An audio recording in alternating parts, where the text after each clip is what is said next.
اهلا وسهلا البنات، كي دايرين؟ لاباس بخير؟ اش اخباركم؟ كي دايره اموركم؟ صحيحتكم؟ نتمنىكم كاملين تكونوا على خير وبخير وفي اتم الصحه والعافيه، ويلقاكم هذا الفيديو في احسن الاحوال.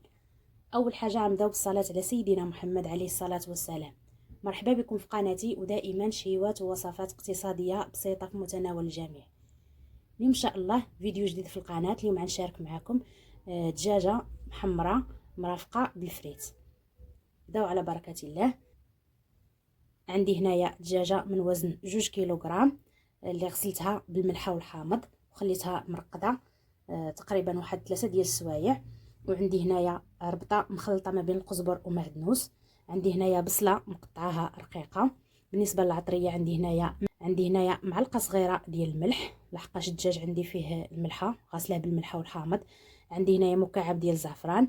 عندي هنايا معلقه كبيره ديال السكنجبير، معلقه صغيره معمرش ديال البزار، وعندي معلقه كبيره ديال الخرقوم بلدي.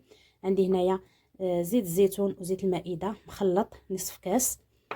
وعندي هنايا كاس معامرش ديال الماء باش غنطحن هاد التوابل. عندي هنايا معلقه ديال السمن. عندي هنايا 5 ديال الفصوص ديال الثومه. وعندي ربع حامضه مصيره. هادو هما المكونات اللي غادي نحتاجو في هاد الدجاجه. بداو على بركه الله. هنا خديت هاد الهاشوار اللي غادي نطحن فيها هاد العطريه اولا هاد التوابل. غادي نقطع فيها قزبر ومعدنوس،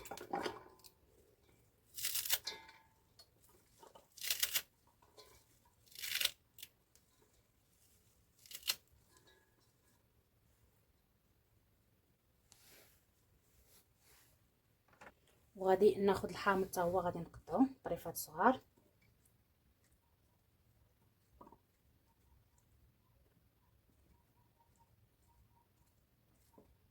كنحيدوا ليه هذاك العظم ديالو. غادي ناخذ الثومه حتى هي كنقطعها في النصف.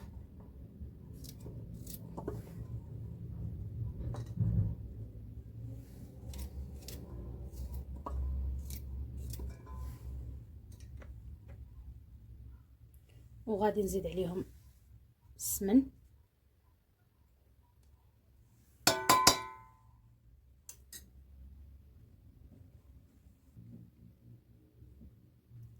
غادي نضيف العطريه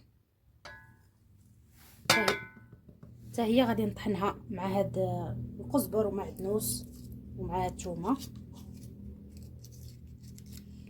وغنضيف ضامه ديال الزعفران.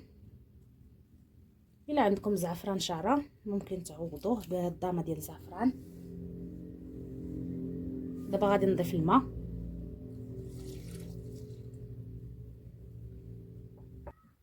بالنسبه للزيت ما غاديش نضيفو حتى غادي نشرمل الدجاجه، عاد غادي نضيف الزيت.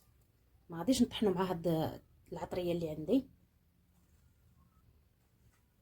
دابا غادي نغلق عليه وغادي نطحنو.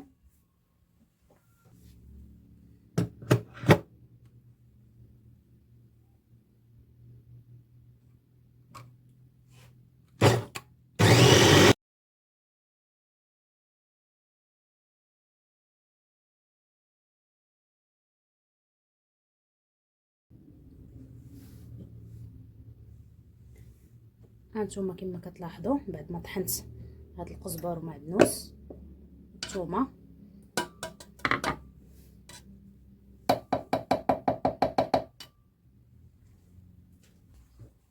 دابا غادي ناخذ واحد الاناء اللي غادي نشرمل فيه هاد الدجاجه.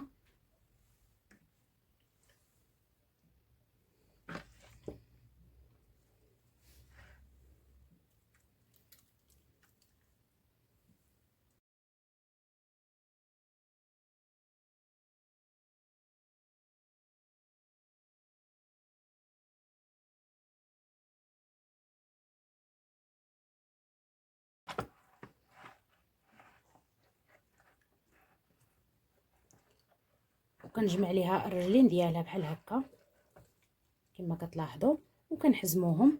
دابا غادي نخليها مرقده واحد نصف ساعه ونرجع لكم باش ندوزو نطيبوها. دابا كما كتلاحظوا البنات بعد ما دازت نصف ساعه على الدجاجه ديالي، دابا غادي ندوز باش نطيبها. هنا خديت الطنجره اللي وضعتها فوق النار. دابا غادي نضيف ليها هاد نصف كاس اللي عندي مخلط ما بين زيت الزيتون وزيت المائده، وغادي نضيف بصله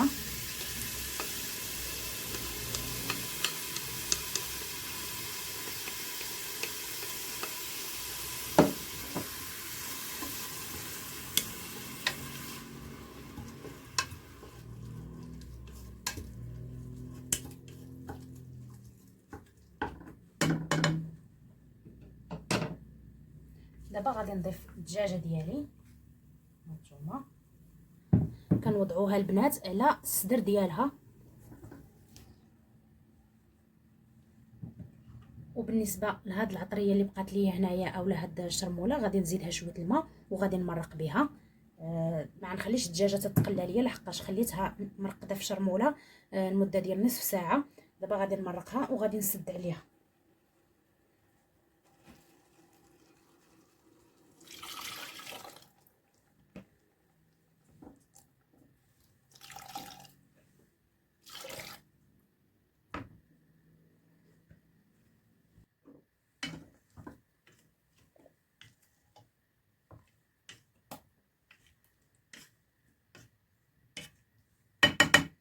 دابا البنات غادي نسد عليها وغادي نخليها حتى طيب ليا الدجاجه. غادي نزولها وغادي نزيد شويه ديال البصله باش غادي تضغمر ليا هاد المريقه. وبالنسبه للدجاجه غادي ندهنها بالزبده وغادي ندخلها تحمر ليا في الفرن.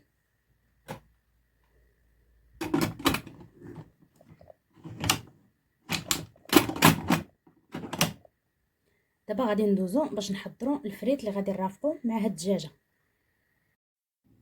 هنا البنات بعد ما خليت الدجاجه ديالي كطيب، دابا غادي ندوز باش نحضر الفريت باش غادي نطيبوه. هنا خديت الفريت اللي قطعته بحال هذا الشكل، ما يكونش رقيق وما يكونش غليظ. الكميه كتبقى على حسب عدد افراد الاسره. انا هنا خديت 5 ديال البطاطات حجم متوسط، ماشي صغارين كبارين. دابا غادي ناخذ اللاطه اللي غادي نحط فيها هاد الفريت يطيب ليا في الفرن. غادي ندهنها بشويه ديال الزيت،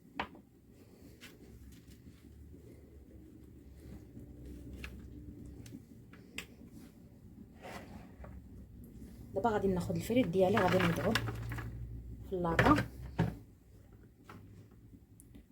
غادي ناخذ تقريبا واحد نصف معلقه ديال الملحه، غادي نديرها لهاد البطاطا.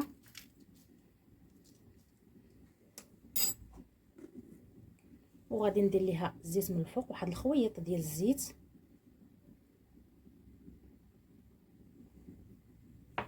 وغادي نخلط هاد الزيت مع الملحه.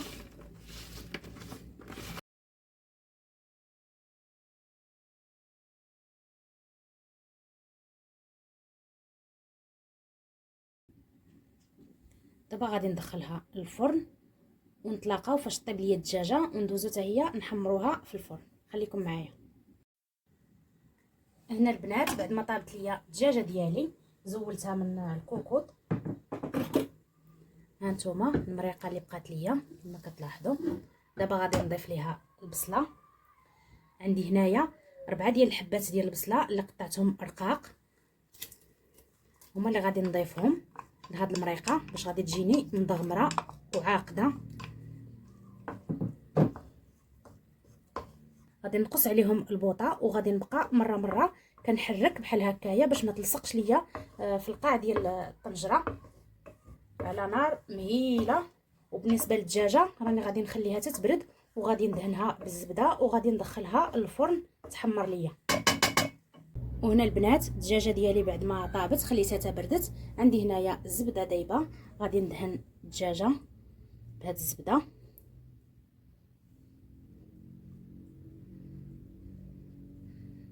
بحال هكا كما كتلاحظوا. وغادي ندخلها للفرن باش تحمر ليا. وكتجي صحيه ملي كنحمروها في الفرن، ما كتجيش بحال كما كتكون مقليه، كتجي شاربه الزيت.